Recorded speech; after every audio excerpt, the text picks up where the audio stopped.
யெகோவா இறை பிரேட்டின் வழியாக தேவ நாம மகிமைப்படுவதாக. உங்களையும் இந்த சேனலுக்கு வெல்கம் பண்ணுறேன். பிரியமானவர்களே, நாம் இப்பொழுது பார்க்கவிருக்கிற வேத பகுதி ஆதியாகமம் 6:8. நோவாவுக்கோ கர்த்தருடைய கண்களில் கிருபை கிடைத்தது.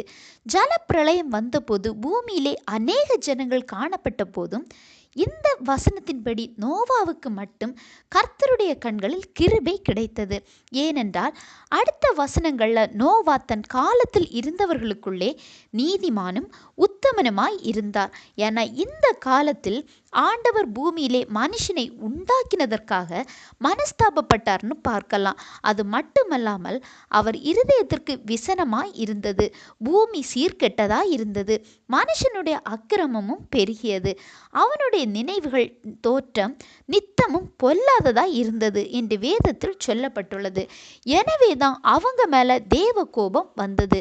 ஆனால் நோவாவுக்கோ கர்த்தருடைய கண்களில் கிருபை கிடைத்தது.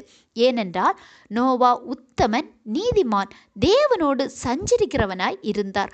அது மட்டுமல்ல, ஆண்டவர் ஜலப்பிரளயம் பற்றி கூறிய போது அவர் சிறிதளவும் சந்தேகப்படவில்லை. முழுமையாக விசுவாசித்தார்னு பார்க்கலாம். ஏன்னா அவர் விசுவாசித்த காரணத்தினால்தான் அவ்வளவு பெரிய பேழையை தேவன் தனக்கு கட்டளையிட்டபடியெல்லாம் செய்து முடித்தார். இப்படி அவர் காணப்பட்ட காரணத்தினாலதான் அவரது தலைமுறைகள் காப்பாற்றப்பட்டன.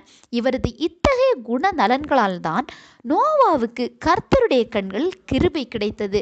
பிரியமானவர்களே, நம்மை சுற்றியுள்ள யார் எப்படி காணப்பட்டாலும் சரி, சூழ்நிலைகள் நமக்கு எதிராக எப்படி இருந்தாலும் சரி, நமது முழு கவனமும் ஆண்டவர் மீது காணப்பட்டு அவருக்கு கீழ்ப்படிந்தால் நமக்கும் நோவாவை போல கர்த்தருடைய கண்களில் கிருபை கிடைக்கும்.